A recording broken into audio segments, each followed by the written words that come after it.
L'invité de Smart Impact, c'est Thierry Goubeau. Bonjour. Bonjour, Bienvenue. merci de m'inviter. Merci, vous êtes le président de Charles & Alice, une marque de dessert que vous avez créée en 2011.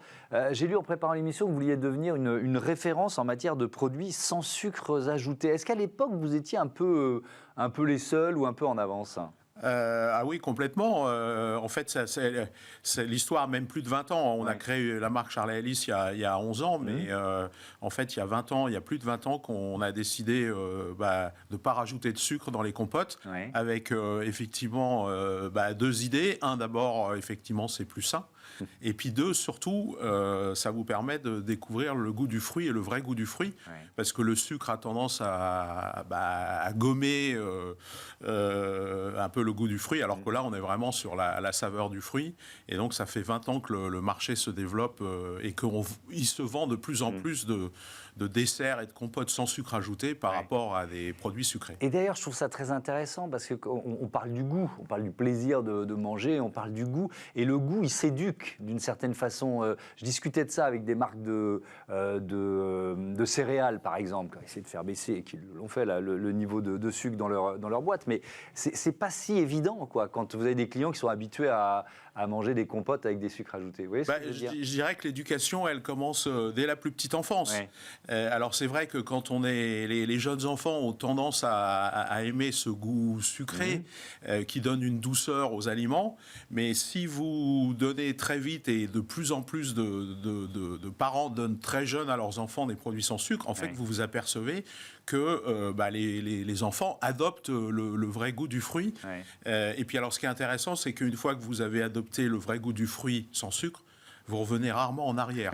C'est comme le café. Une fois que vous prenez votre café sans sucre, on découvre le vrai goût du café. On découvre le vrai goût du café. Donc, le goût du sucre et donc le goût du fruit. Le goût du fruit et donc un soutien évident aux producteurs français. Ça représente quoi dans vos produits ? C'est quoi 60, 70, 80% alors aujourd'hui, sur la marque Charles & Alice, on a 70% de nos références qui sont en fruits 100% français.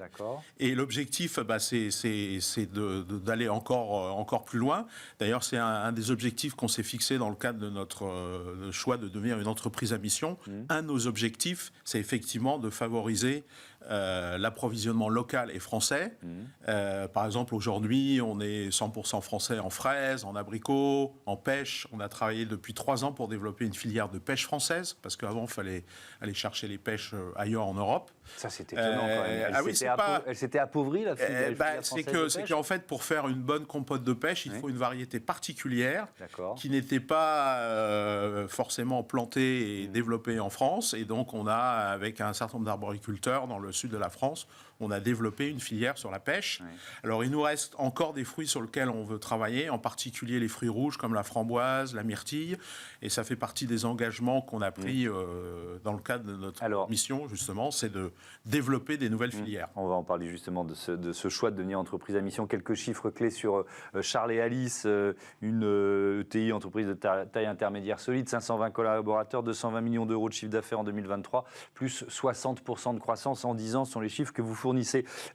Et donc ce choix de devenir entreprise à mission, c'était au printemps dernier. Pourquoi ?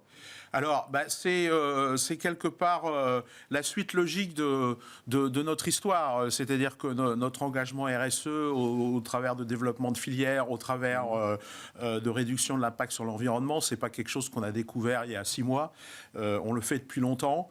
Et pour passer un nouveau cap, il nous paraissait important de mettre ça dans les statuts de l'entreprise, parce que comme vous savez, une entreprise à mission, c'est une entreprise qui n'a pas seulement une vocation commerciale et de gagner de l'argent, qui, à côté de cette responsabilité commerciale, a une responsabilité sociale et environnementale.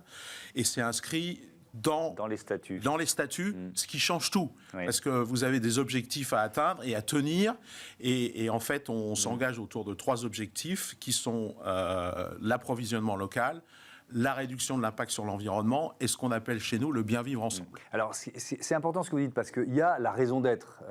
Et alors, on va la voir s'afficher ensemble, nous créons avec responsabilité et enthousiasme des produits savoureux pour donner du goût à l'avenir. Bon, c'est un super engagement, sauf que quand on a dit ça, on n'a pas dit grand-chose. En fait, c'est pour ça que derrière, il y a des objectifs. Le problème des raisons d'être. Voilà. Et c'est pour ça qu'il y a des objectifs derrière très précis qu'on décline sur l'approvisionnement local. Alors, prenons l'exemple. Ça veut dire quoi? Ça veut dire que vous donnez une limite géographique, c'est la France, Alors, on parle de la France, et autant que faire se peut local. Par exemple, sur la pomme, qui est l'ingrédient majeur pour fabriquer une compote, en fait, on travaille avec des arboriculteurs qui sont à moins de 200 km à la ronde de nos sites de production, puisqu'en fait, on reçoit la pomme fraîche tous les jours, en flux tendu. Donc l'approvisionnement, il est dans un rayon d'action le plus minime possible.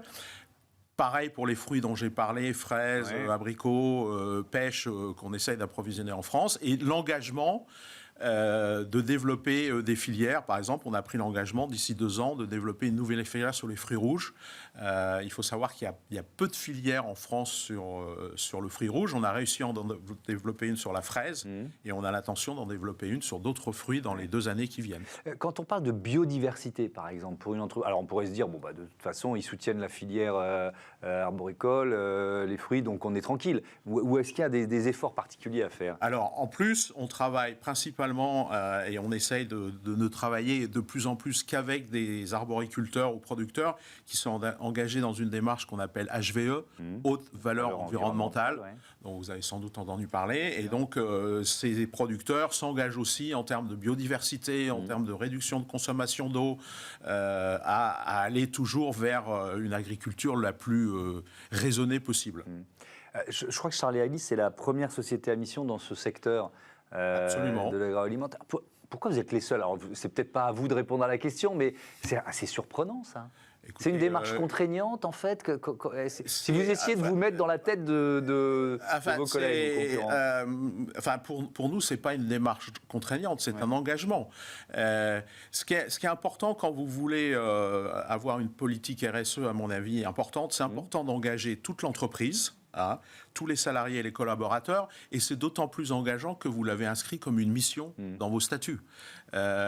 C'est pas un objectif pour faire bien, parce que le problème de la RSE, c'est on sort des beaux rapports, parce qu'il faut. Là, c'est différent, c'est qu'on a un engagement, on a des organismes qui vont contrôler qu'on tient nos engagements tous les 2 ans, et en fait, ça fédère et ça entraîne toute l'entreprise derrière ce nouvel engagement qui est aussi important que l'engagement commercial et financier. Est-ce que ça vous prépare aussi plus efficacement à la CSRD, au nouveau bilan extra-financier qui s'impose petit à petit à toutes les entreprises françaises et européennes? Ça fait partie de la démarche. Ça fait partie de la démarche et c'est sûr que ça facilite l'engagement CSRD. Vous y êtes déjà? Vous allez on y travaille, c'est pour 2026, donc oui, ça fait partie des sujets sur lesquels on travaille. Il y a un certain nombre de voix qui s'élèvent au niveau européen pour dire il faudrait peut-être appuyer sur le frein, la CSRD c'est trop contraignant, etc. Moi je pense que si l'Europe le décide, ce serait très dommage parce que ce serait une prime à ceux qui ne se sont pas engagés et qui n'ont pas anticipé. Vous voyez ce que je veux dire? Oui, alors c'est tout le débat. Enfin, je pense que c'est un débat plus large de tout ce qu'on appelle les normes, les contraintes, etc. On peut sans doute simplifier le système. Voilà. Alors, c'est vrai que quand on lit le détail du CSRD, ça peut paraître contraignant, mais en fait, pour nous, Charles & Alice, c'est pas tant le sujet. Le sujet, c'est les engagements qu'on prend. Et puis, je pense que les engagements qu'on prend nous permettront de remplir les objectifs du CSRD. Mais on ne s'est pas dit, tiens, il y a la CSRD qui arrive, il faudrait peut-être qu'on prenne les engagements. Ces engagements, on les a pris bien avant, avec des objectifs clairs. Et puis, on s'inscrit dans la démarche CSRD. Allez, on conclut avec cette opération solidaire qui s'appelle Joyeux Mots. que vous organisez, je crois, depuis 5 ans. De quoi il s'agit? Alors en fait, dans le cadre de notre objectif de bien vivre ensemble, alors il y a un objectif de bien vivre ensemble avec les salariés et tous les collaborateurs, mais il y a aussi l'idée de rapprocher les générations. Et il se trouve que nos produits sont très consommés par les enfants et aussi assez consommés par les seniors. Ouais. Et donc l'idée, ça a été de créer un lien entre les jeunes enfants et les personnes âgées qui peuvent être en particulier dans les EHPAD.